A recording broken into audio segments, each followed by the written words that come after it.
ओम नमः सिद्धेभ्य ओम नमः सिद्धेभ्य ओम नमः सिद्धेभ्य मोक्षमार्गस्य नेतारं भेत्तारं कर्म भूभृतां ज्ञातारं विश्वतत्त्वानां वन्दे तद्गुणलब्धये नमः श्रीवर्धमानाय निर्धूतकलिलात्मने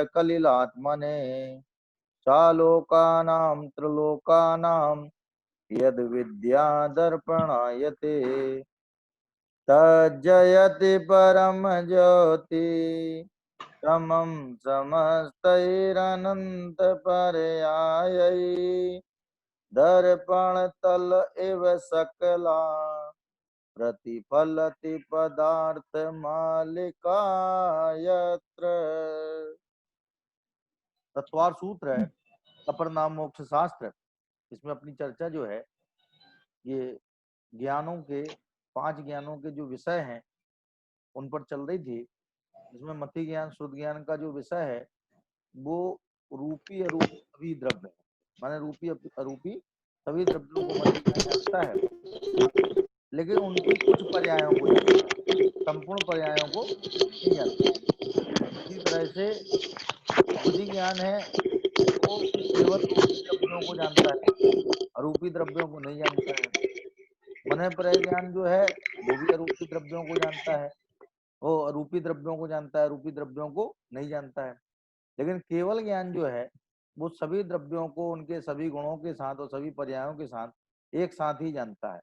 तो ये जो चार्ट में अपने लिखा है 5 ज्ञानों का विषय, तो मति ज्ञान शुद्ध ज्ञान का विषय क्या है? सर्वद्रव्य है। अवधि ज्ञान का विषय क्या है कि साहब वो रूपी द्रव्य है, उसमें पुद्गल नामक जो रूपी द्रव्य वो तो है ही, और संसारी जीव जो है रूपी द्रव्य के संयोग से हैं, वे भी सब अवधि ज्ञान के द्वारा जाने जा सकते हैं। और मन प्रज्ञान से रूपी द्रव्य मन प्रज्ञान जीवों को नहीं जानता है। एक बात और इससे निकल के आई कि अवधि ज्ञान जो है वो संसारी जीवों को तो जानता है, लेकिन मन प्रज्ञान जीवों को नहीं जानता है। वो किसी दूसरे के मन में स्थित कोई रूपी द्रव्य है उस रूपी द्रव्य को जानता है। और केवल ज्ञान जो है वो सर्व द्रव्यों को प्रकाशित करता है। अब पर्यायों की अपेक्षा यदि विचार करें तो जो मति ज्ञान श्रुत ज्ञान है वो कुछ पर्यायों को जानता है, माने रूपी अरूपी द्रव्यों की कुछ पर्यायों को जानता है। अवधि ज्ञान भी संपूर्ण पर्यायों को नहीं जानता, कुछ पर्यायों को जानता है। इसी तरह मन पर्याय ज्ञान भी जो है वो कुछ पर्यायों को जानता है, और बल्कि अवधि ज्ञान के अनंतवें भाग को जानता है। अवधि ज्ञान ने जिसको जाना उसके अनंतवें भाग को मन पर्याय ज्ञान ग्रहण करता है। इस तरह से देखा जाए 4 ज्ञान असर्व प्रकाशक हैं। असर्व प्रकाशक माने संपूर्ण के प्रकाशक नहीं है, और जो केवल ज्ञान है वो सर्व प्रकाशक है, मतलब सर्व का प्रकाशन करने वाला है।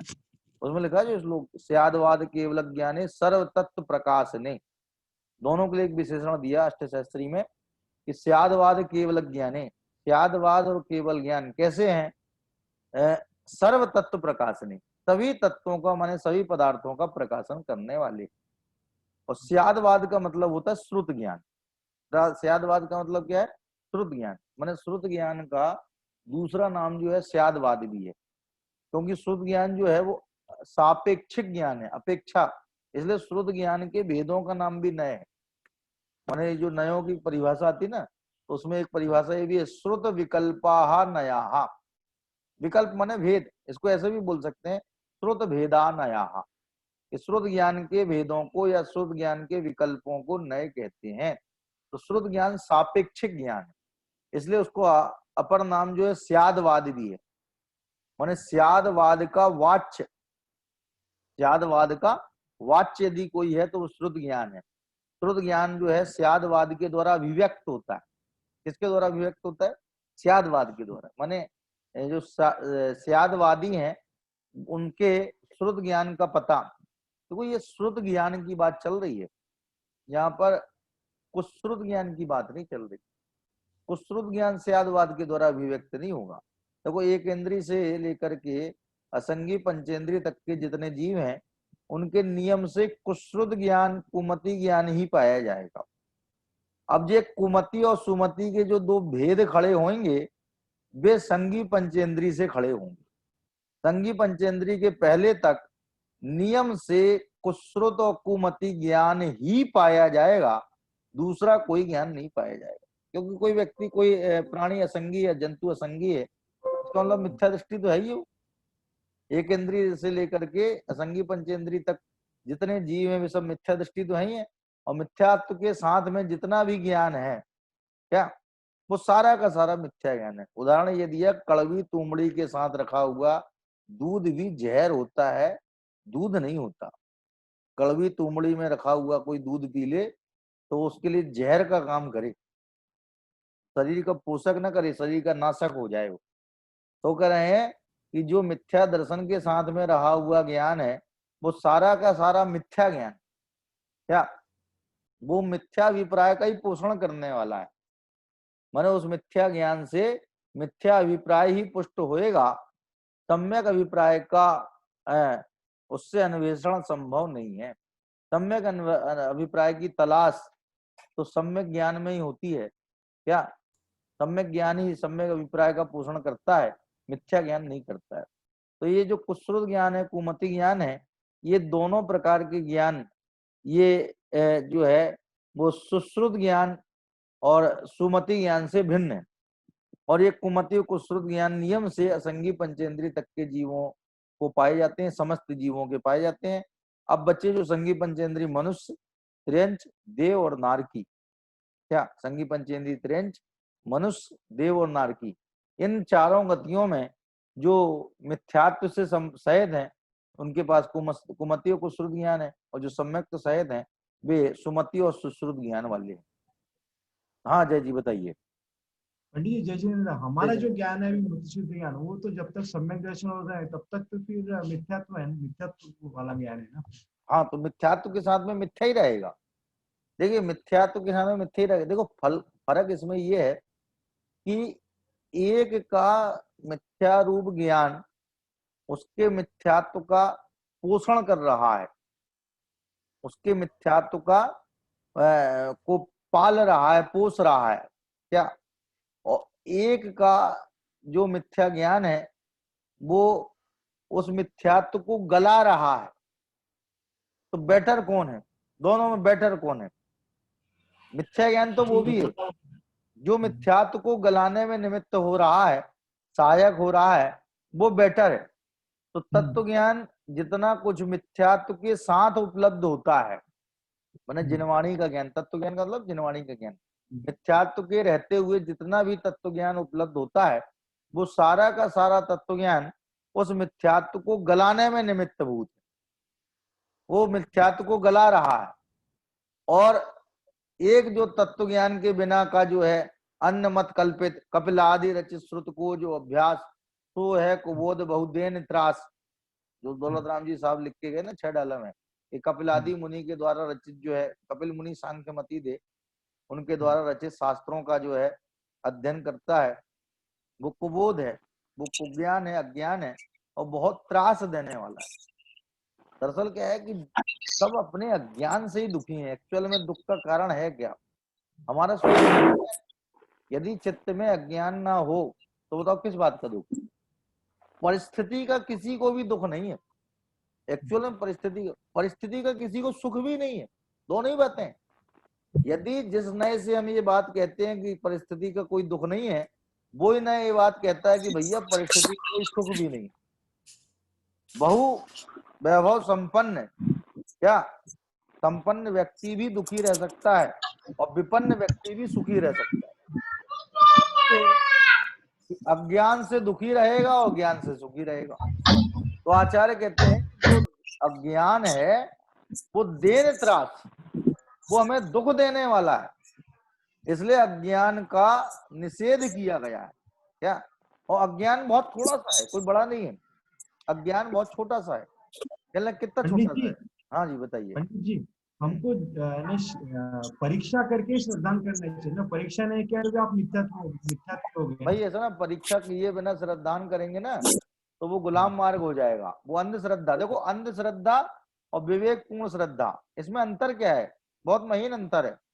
श्रद्धा तो श्रद्धा है, वो कह रहे जिस श्रद्धा में परीक्षा की गई है फिर उसके बाद श्रद्धा हुई है, तो वो तो है विवेकपूर्ण श्रद्धा, और जिसमें देखा देखी, लोक लाज, भय, गौरव, गुरुता आदि के निमित्त से, गौरव माने गुरुता, के सामने वाले गुरु जी हैं भैया, तो हमें तो उनकी तो बात माननी पड़ेगी, तो हमारे गुरु जी हैं। अरे कैसे गुरु जी भैया, तुम गुरु की परीक्षा करो ना। सबसे बड़ी आश्चर्य की बात, ये बात मन में खटकती है कि जो तत्वार सूत्र के प्रथम टीकाकार थे आचार्य समंत भद्र स्वामी, जिन्होंने रत्नगण श्रावकाचार्य ग्रंथ लिखा, उन्होंने जब भगवान महावीर की परीक्षा की तो किसी ने नहीं कहा कि नहीं नहीं साहब आपको परीक्षा नहीं करनी चाहिए भगवान महावीर की, है ये बात गलत है, आप इतने बड़े तीर्थंकर की परीक्षा कर रहे हैं, ये बात कैसे जायज हो सकती है, ये बात तो बिल्कुल नाजायज है, अनुचित है आपकी ये बात। किसी ने ये बात नहीं कही। आज कोई व्यक्ति शास्त्र की परीक्षा करे, गुरु की परीक्षा करे, तो आदमी को करंट सा लगता है, नहीं परीक्षा नहीं करनी चाहिए। अरे भाई साहब, परीक्षा करना हमारा धर्म है, हमारा कर्तव्य है, हमारा दायित्व है, हमारा अधिकार है, हमारा कर्तव्य भी है और हमारा अधिकार भी है कि हमें परीक्षा करनी चाहिए। क्या वो कहते हैं कि यदि 60-70 रुपए का मटका लेने जाते हैं, 100 रुपया का मटका लेने जाते हैं, मिट्टी का मटका लेने जाते हैं, तो उसको भी ठोक बजा के देखते कहीं से पोला तो नहीं है, और उसके बाद में भी मन न भरे तो कहते भैया इसमें पानी भर के दिखा दो, पानी भर के जरा दिखा दो इसमें, तो पानी भर के दिखा देता है, तो उसको कोशिश करते कि पूरा भर के दिखा दे, और फिर देखते कहीं से टपक तो नहीं रहा है। माने एक 100 रुपल्ली का मटका खरीदने जाते हैं, तो हम वहां परीक्षा को अपने चित्त में हावी करते हैं। वहां कोई परीक्षा के लिए मना करता तो कहना ऐसे कैसे लेने, क्या 100 रुपए की कोई वैल्यू नहीं है क्या, फुकट के आए हैं क्या, क्यों? तो 10 बातें मटके वाले को सुना देते हैं, और उसका मटका भी जो है परीक्षा करके लेते हैं। और यहाँ देव की परीक्षा करने की बात आए तो बस नहीं साहब परीक्षा नहीं करना चाहिए, परीक्षा नहीं करना चाहिए। अरे कैसे नहीं परीक्षा की, समंत भद्र स्वामी ने परीक्षा की है भगवान महावीर की, भगवान महावीर को कितना बुरा लगा होगा, सोचो आप जरा, क्यों?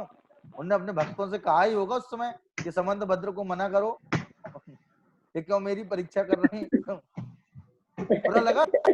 वीतरागी परमात्मा महावीर भगवान को बुरा लगा जब उनकी परीक्षा की गई क्या? नहीं। तो भाई साहब बुरा उसको लगता है कि इसके अंदर कमी होती है, जिसको डर होता है कि मैं परीक्षा करने में पकड़ा ना जाऊं, क्यों?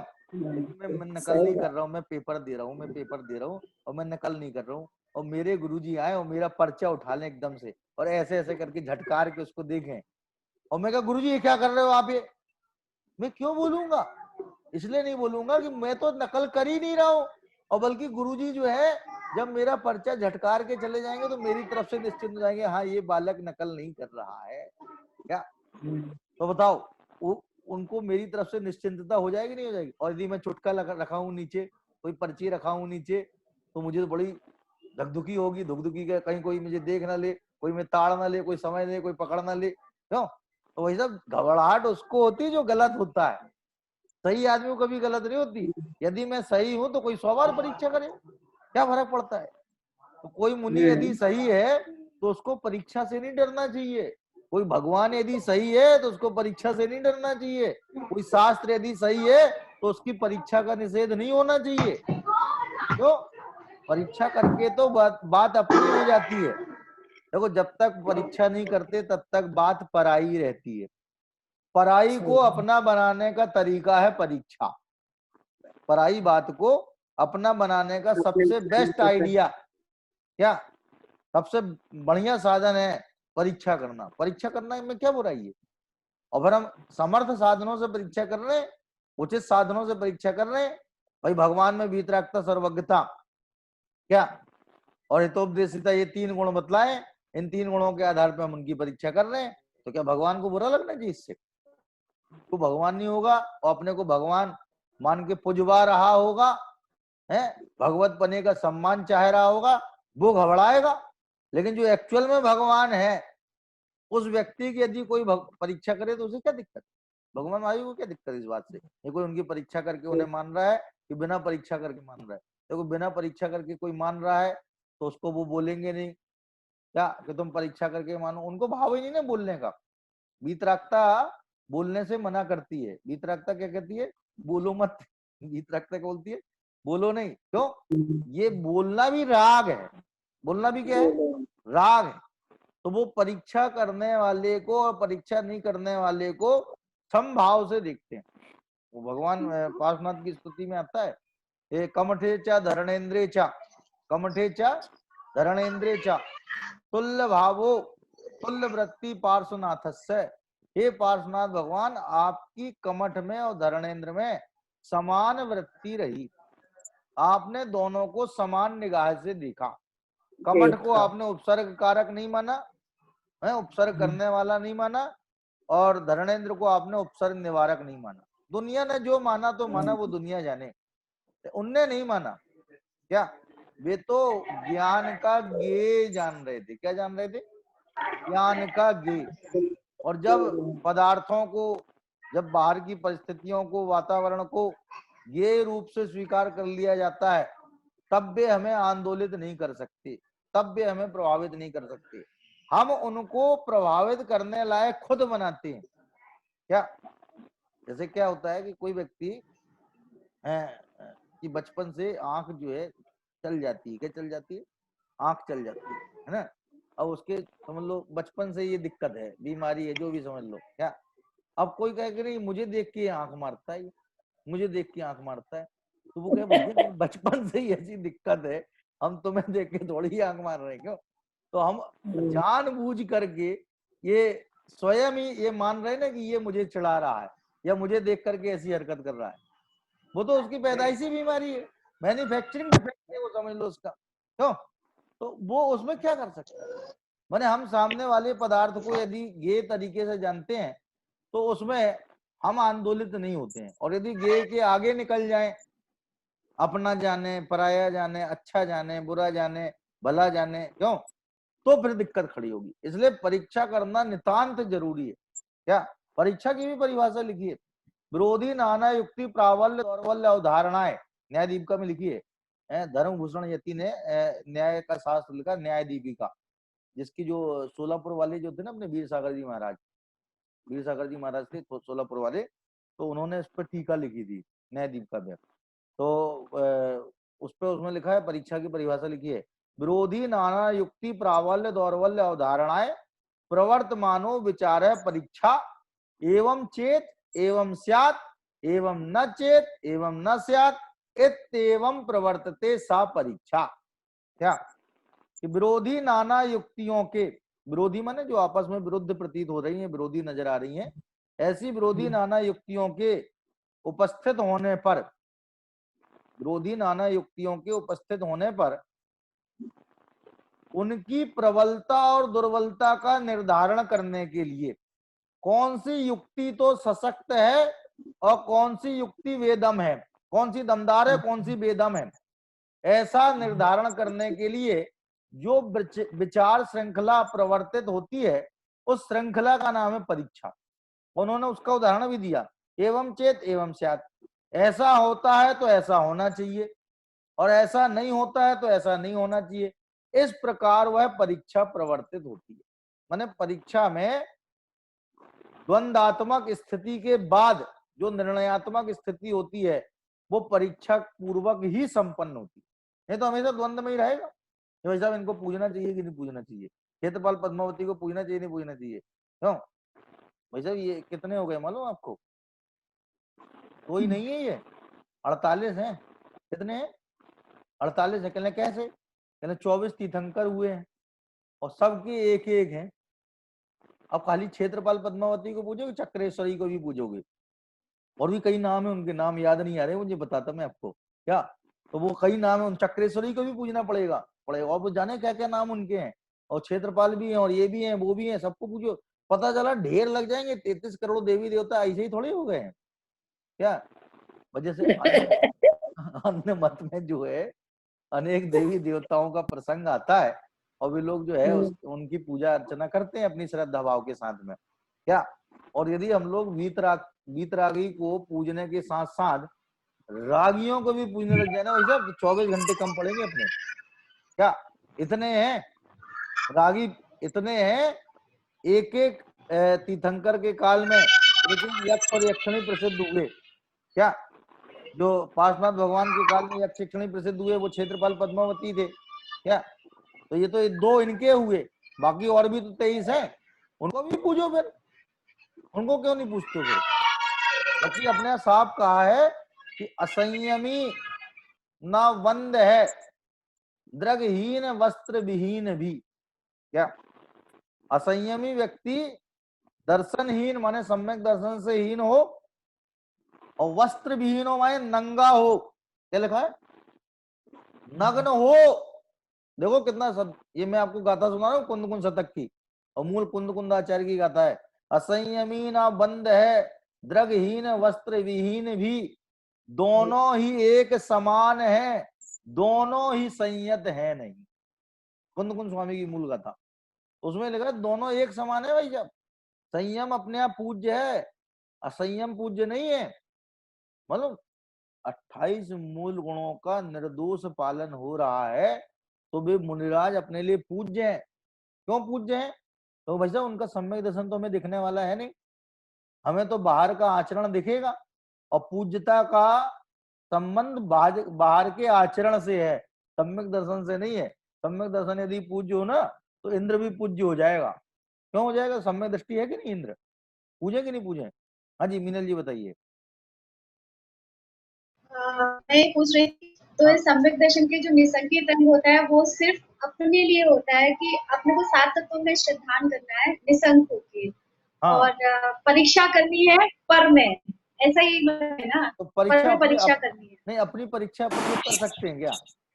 माने नहीं अपन नहीं, मतलब वही पूछ रही हूँ कि जो निसंक जो है उसका सम्यक दर्शन का अंग, हाँ, वो सिर्फ 7 तत्व श्रद्धान रूपी ही है ना? भाई निसंकेत अंग का मतलब है कि जो 7 तत्व हैं, विश्व व्यवस्था है, वस्तु व्यवस्था है, ईश्वर हैं, इनके बारे में शंका नहीं होना। मतलब सकल मने कांतात्मक मिद मुक्तम वस्तु जात मखिलज्ञ किमु सत्यम असत्यम वा है न जातु संकेति कार्या। ये पुरुषार्थ सिद्धि उपाय जो कि अमृत चंद्र देव ने ग्रंथ लिखा, और उसमें निसंकेत अंग का चित्रण करते हुए लिखा कि सकल मने कांतात्मकम मिद मुक्तम वस्तु जातम अखिलज्ञ अखिलज्ञ ही इदम वस्तु जातम सकलम अनेकांतात्मम उक्तम। ये अखिलज्ञ माने सर्वज्ञ, अखिल अखिलज्ञ बोलो, सर्वज्ञ बोलो। अखिल माने सर्व होता है। क्यों? भगवान के नाम अखिलेश भी है, अखिल के ईश अखिलेश। तो अखिलज्ञ माने सर्वज्ञ देव के द्वारा जो संपूर्ण वस्तु तत्व कहा गया है, उस तत्व के बारे में ये सत्य है कि असत्य है, ऐसी शंका नहीं करनी चाहिए।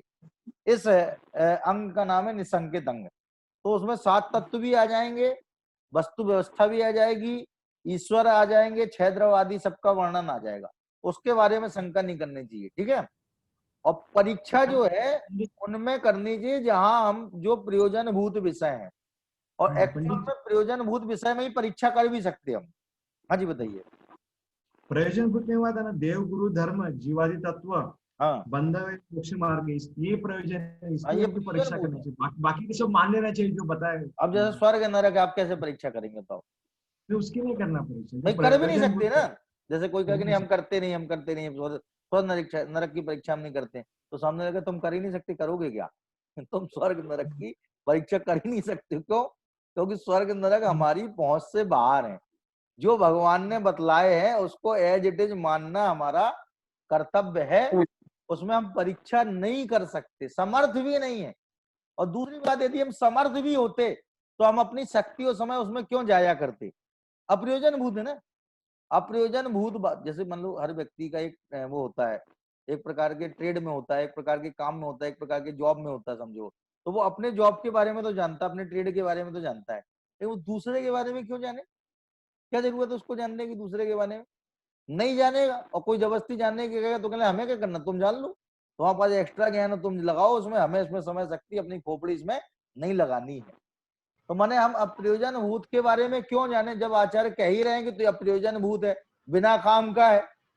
अप्रयोजन भूत का मतलब सीधा क्या हुआ, सीधी चलता उसको बोलने, तो बेमतलब का, बिना काम का।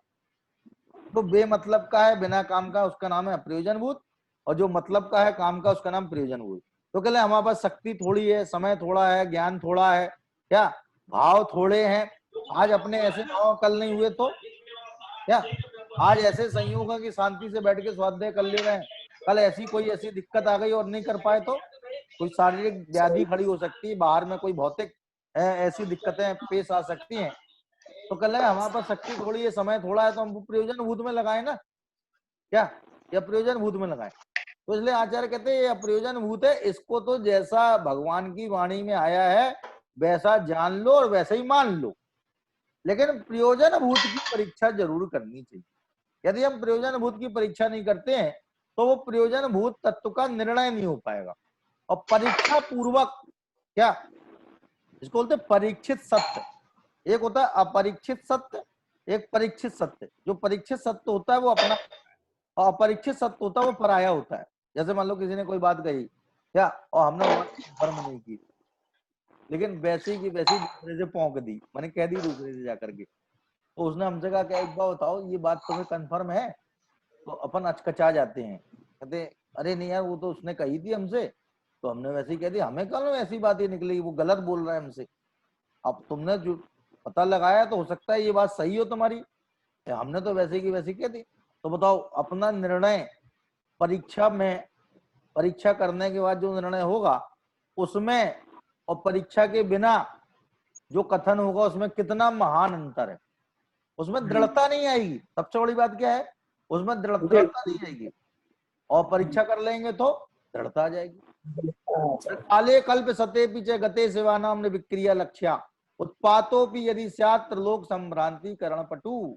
तीन लोक को हिलाने वाला चाहे भूकंप भी, भूचाल ही क्यों ना आ जाए, तो भी जिनकी श्रद्धा सम्यक हो गई है वो अपने श्रद्धा से डगमगाते नहीं है, चलायमान होते नहीं है।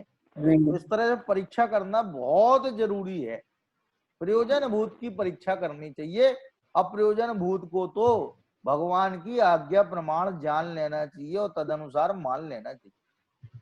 क्या उनको परीक्षा नहीं की तो उसको व्यवहाराभासी मिथ्यात्व कहेंगे ना? इसको परीक्षा नहीं की जिसने परीक्षा तो नहीं की व्यवहाराभासी मिथ्यात्व हो जाएंगे ना। भाई व्यवहाराभासी का मतलब ये होता है जो क्रियाकांड को देखा देखी स्वीकार कर ले। कैसा स्वीकार कर ले? वो व्यवहाराभासी इसलिए हो जाएगा ना कि उसने क्रियाकांड जो है, अब क्रियाकांड भावों का निमित्त है, काय का निमित्त है। आज अपने जैन धर्म में जितनी भी क्रियाएं बतलाई गई हैं वे क्रियाएं यदि हमारे संक्लेश परिणामों का निमित्त बनने लग जाए, काय का निमित्त बनने लग जाए, संक्लेश परिणामों का निमित्त बनने लग जाए, तो आचार्य कहते तत्काल बंद कर देनी चाहिए। क्या उदाहरण ऐसा आता है कि एक जो यंग मुनिराज थे, कौन थे, यंग मुनिराज थे, और वे सामयिक करने बैठे तो सामयिक करने के दौरान उनकी आंख लग गई, झपकी आ गई। क्या तो उनको बड़ा इस बात का पछतावा हुआ कि सामयिक के दौरान ऐसा जो है अतिचार नहीं लगना चाहिए था। तो उन्होंने अपने जो आचार्य थे उनसे निवेदन किया। उन्होंने कहा कि देखो ऐसा है कि तुम कल उपवास कर लेना। क्या कर लेना? उपवास कर लेना। और एक बुजुर्ग मुनिराज थे, उनके साथ भी बिल्कुल सेम पोजीशन, सेम घटना घटित हुई। उनके भी सामयिक के दौरान आंख लग गई। तो उनने अपने आचार्य से बात कही, तो उनने कहा कि अब तुम उपवास नहीं करना। क्या कहा? अब तुम उपवास नहीं करना। बताओ एक सी घटना में और दोनों को अलग अलग उन्होंने विधान, प्रायश्चित विधान दिया कि नहीं दिया? वो क्यों? परिणामों की संभाल के लिए। भाई जितनी भी क्रियाएं परिणामों की संभाल के लिए। यदि उन्होंने देखा कि बुजुर्ग हैं और ये यदि उपवास करेंगे तो इनके परिणाम और शिथिल हो जाएंगे, इसलिए उनको उपवास का मना कर दिया। और ये यंग हैं, ये उपवास, ये यदि डेली आहार लेंगे तो और अधिक इनको प्रमाद आएगा, इसलिए उनको उपवास की बात कही। तो इस तरह से जितनी भी क्रियाएं हैं वो सारी की सारी क्रियाएं जो है परिणामों के लिए। और व्यवहाराभासी की दिक्कत ये है, देखो व्यवहाराभासी की सबसे सही परिभाषा ये है कि जो साधन कोई साध्य बना ले। क्या? जो साधन को साध्य बना ले उसका नाम व्यवहाराभासी है। साधन को साध्य बना ले क्या मतलब? कि प्रत्येक क्रियाओं का उद्देश्य क्या है कि हमारे परिणामों की विशुद्धि और निर्मलता। तो परिणाम तो गए एक तरफ, परिणामों से तो कुछ लेना देना रहा नहीं, सिर्फ क्रियाओं में ही पूरी तरह प्राणपण से जुट गई, दत्त चित्त होकर के संलग्न हो गई और क्रियाओं में ऐसे उलझ के रह गए कि परिणामों की खबर भी नहीं रही कि परिणाम किधर जा रहे हैं। यहां तक होने लग गया कि अपन पूजा कर रहे हैं भगवान की, क्या अपना जो है भगवान की तरफ जो है मुख है और कनखियों से हम इधर उधर भी देख लेते हैं, नहीं देख लेते हैं, और पूजा हमारी चलती रहती है क्योंकि रटी हुई है पूजा में पूरी तरह से, पूजा में पूरी तरह से रटी हुई है। तो हमें ये भी नहीं रहता कि हमारी पूजा गलत हो जाएगी। अच्छा, हाथ भी हमारे हैबिचुअल हैं कि जल की जगह जल ही चढ़ेगा, चंदन की जगह चंदन चढ़ेगा, नैवेद्य का नैवेद्य उठाएंगे, पुष्प की जगह पुष्प ही उठाएंगे। तो हाथ को भी आदत पड़ गई, बरसों से पूजा करते आ रहे हैं तो हाथ भी हैबिचुअल हो गए। ये बताओ परिणाम गड़बड़ा गई नहीं गड़बड़ा गई? ये परिणाम तो कि बताओ फलाने की बहू आ गई, सास आ नहीं पाई अभी तक है, ये सास पे पूरा काम छोड़ के आ गई है, मंदिर का मंदिर हो गया इसका है, सब लोग इसको धर्मात्मा भी कहते हैं और सास को पूरा काम करना पड़ता है। अब सास ने भी कुछ दिन बाद किसी ने टोक दिया तो उसने कहा हाँ यार बात तो सही है, काम तो सब मेरे पे छोड़ जाती है क्या? हमने ये सारी बातों में विचार कर लिया और पूजा में ही चालू है। बताइए इससे हम परिणामों पे हमारा ध्यान है कि हमारी सारी क्रिया पे ध्यान है? और देखा जाए तो यह क्रिया भी स्वयं संचालित हो रही है। वचनों से वचनों का प्रणमन हो रहा है, काया से काया का प्रणमन हो रहा है, और मन हमारा इधर उधर भाग रहा है। अच्छा, फल किसका लगेगा?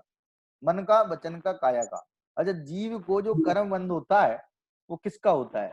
मन की क्रिया का, वचन की क्रिया का, या काया की क्रिया का? मन की क्रिया। मन की क्रिया का। क्या हम सबको जो कर्म बंध होता है वो वचन काया की क्रिया का 0% कर्म बंध होता है। देखो, वचन काया से 0% पाप लगता है, वचन काया से 0% पुण्य लगता है, और मन से 100% पाप लगता है और मन से 100% पुण्य लगता है। विशुद्ध परिणाम मन में हो तो पुण्य लगता है, संकलेश हो तो पाप लगता है। तो इस व्यवहाराभासी जो व्यवहाराभासी है उसका देखा देखी परिणाम है। हाँ जी। लेकिन वचन से भी तो पाप लगता है ना, किसी के लिए बुरे वचन वगैरह बोले तो उससे भी तो पाप लगेगा ना। तो वो ऐसा ना, बुरे वचन बोलने को पाप का कारण कहा जाता है, लेकिन एक्चुअल में बुरे वचन बोलने के पीछे जो बुरे भाव है ना, पाप उससे लगता है। दरअसल क्या है, अपन लोग बिना बुरे भाव किए बुरे वचन नहीं बोल सकते। बोल सकते हैं क्या? बुरे वचन, किसी को अपन गाली देते हैं, मजाक वगैरह में बोल सकते हैं दोस्तों के साथ, जैसे वो एक अलग चीज है। नहीं तो मजाक में जो बोलते हैं ना, तो उसमें यत किंचित पाप लगता है। उसमें अभिप्राय क्या है अपना? मजाक में भी यदि अभिप्राय उसके प्रति अच्छा है तो अभिप्राय के अच्छा होने का पुण्य लगेगा, और वचन में जो थोड़ा बहुत जो हम शिथिलता या प्रमाद वर्त रहा है उसका अपने को पाप लगेगा, लेकिन वो वचनों का पाप नहीं है। माने आचार्यों ने जब इसकी कैटेगरी डिवाइड की है तो उन्होंने कहा कि वचन काया ये प्योरली जड़ हैं। क्या है ये? जड़ हैं, और इनसे हमारे परिणाम नहीं प्रवर्तित थे। परिणाम कहाँ प्रवर्तित थे? मन में प्रवर्तित है कि वचन में प्रवर्तित है, काय में प्रवर्तित है? परिणामों का परिणमन, परिणामों का प्रवाह कहाँ होता है? मन में, वचन में, काय में? कोई व्यक्ति अपन से ऐसा बोलता है भैया आप अपनी काया से विचार करके देखना, कोई बोलता है, कोई ये बोलता है भाई अपनी काया से विचार करके देखना, या कोई बोलता भैया आप अपने वचनों से विचार कर लेना जरा। तो अपन कहते कैसे बात कर रहे तुम? काया से कोई विचार कर सकता है? वचनों से कर सकता है? सब कहीं मन से विचार करके देखना। तो विचार कहाँ होता है? मन में होता है। वो जो विचार है वही शुभ होता है या अशुभ होता है? अशुभ विचार या शुभ विचार? तो शुभ विचार पाप बंध का, पुण्य बंध का कारण है, अशुभ विचार पाप बंध का कारण है। जितना कुछ हमें पुण्य पाप का संचय होता है वो सारा का सारा वचनों के निमित्त से नहीं होता, काया के निमित्त से नहीं होता, लेकिन मन के निमित्त से होता है। ऐसा होता है। देखो ऐसा अपन समझो, अभी अभी की क्रिया समझो, मैं बोल रहा हूं, ठीक है, आप लोग सुन रहे हैं, तो आपको सुनने का 0% पुण्य लग रहा है। कल से भाग जाओगे ऐसा मत करना, मैं पूरी बात बता देता हूँ। आपको सुनने का जो है 0% पुण्य लग रहा है, मुझे बोलने का भी 0% पुण्य लग रहा है। मैं वो जो बोल रहा हूँ ना इसका 0% पुण्य लग रहा है, आपको सुनने का 0% पुण्य लग रहा है, लेकिन जो मुझे बोलने का भाव है उसका 100% पुण्य लग रहा है, और आपको जो सुनने का भाव है उसका आपको 100% पुण्य लग रहा है। तो बताओ वो भाव कहाँ है, वचन में है, काया में है कि मन में है? मन में। इसलिए मानसिकी क्रिया, मानस क्रिया जो है वो तो पुण्य या पाप बंधानु कारणी है, पाप बंध की अनुविधाई है। लेकिन जो काया और वचन की क्रिया है वो सिर्फ पौद्गलिक क्रिया है। लेकिन चूंकि क्या है कि वचन और काया की क्रिया मनोभावों के बिना संपन्न नहीं होती। अपन जो बोलते हैं उसके पहले मनोभाव उस संबंधी होता है। काया से जो काम करते हैं उसके पहले मनोभाव उस काम को करने का होता है। इसलिए अपने को ये लगता है कि काया की क्रिया से बंद हो रहा है या वचन की क्रिया से हो रहा है। उस समय भी, जिस समय काया की क्रिया हो रही है, वचन की क्रिया हो रही है, उस समय भी जो बंद हो रहा है वो सिर्फ और सिर्फ मन की क्रिया का हो रहा है। इसी वजह से भगवान के जब क्या होता है कि वो औदारिक शरीर जो होता है ना, औदारिक शरीर, वो औदारिक शरीर परमोदारिक में कन्वर्ट होता है। 12वें गुण स्थान का अंतिम समय, 13वें गुण स्थान का जो प्रथम समय, क्या तो 12वें गुण स्थान के जो अंतिम समय में जो परमोदारिक औदारिक से परमोदारिक कन्वर्ट हुआ, 13वें गुण स्थान के प्रथम समय में हो गया, क्या एक समय में हो गया। तो वो कह रहे हैं कि उस समय शरीर में स्थित असंख्यात क्या त्रस जीवों का घात होता है। क्या होता है? असंख्यात त्रस जीवों का घात होता है, और अनंत बादर कायिक, सूक्ष्म कायिक नहीं, अनंत बादर कायिक स्थावर जीवों का घात होता है। अच्छा, वो शरीर किसका है? कि भगवान का है। भगवान का औदारिक शरीर परमोदारिक में कन्वर्ट हुआ। अब भगवान को कितना पाप लगेगा इसका? अनंत जीव मारे गए, अनंत बादर कायिक मारे गए, और असंख्यात त्रस कायिक मारे गए, ये तो सबको पता है। तो पाप तो भगवान को लगना चाहिए उसका, तो क्यों नहीं लगता पाप? क्योंकि उनका प्रमाद रूप परिणाम नहीं है। प्रमत्त योगात प्राण व्यपरोपणम हिंसा, न केवलम प्राण व्यपरोपणम हिंसा अपितु प्रमत्त योगात प्राण व्यपरोपणम हिंसा। केवल प्राणों का घात हिंसा नहीं है, बल्कि प्रमाद के योग से प्राणों का घात होना ये हिंसा है। इसलिए मन में यदि भाव है तो पाप लगेगा, नहीं तो पाप नहीं लगेगा। जैसे उनकी क्रियाएं होती हैं, माने जो गमन होता है, आकाश मार्ग से गमन करते हैं, तो कुछ ना कुछ तो जीव मरते ही होंगे ना, थोड़े बहुत तो। आकाश में वायु का एक जीव कुछ ना कुछ तो मरते ही होंगे ना, क्या? लेकिन उनका उन्हें बंध क्यों नहीं होता? क्योंकि प्रमाद नहीं।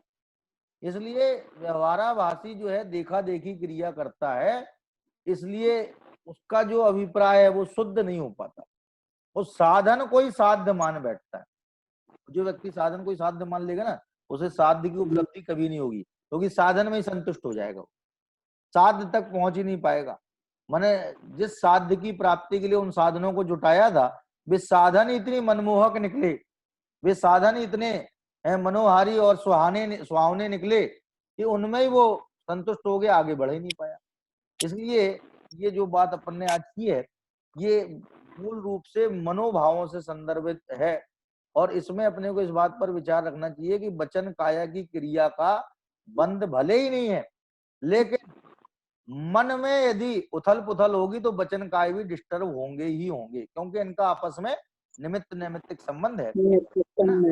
इन्हीं का क्या संबंध है? निमित्त नैमित्तिक संबंध है। तो एक दूसरे से जुड़े हुए हैं, ठीक है ना। इसी की चर्चा अपन आगे फिर करेंगे। जय जय।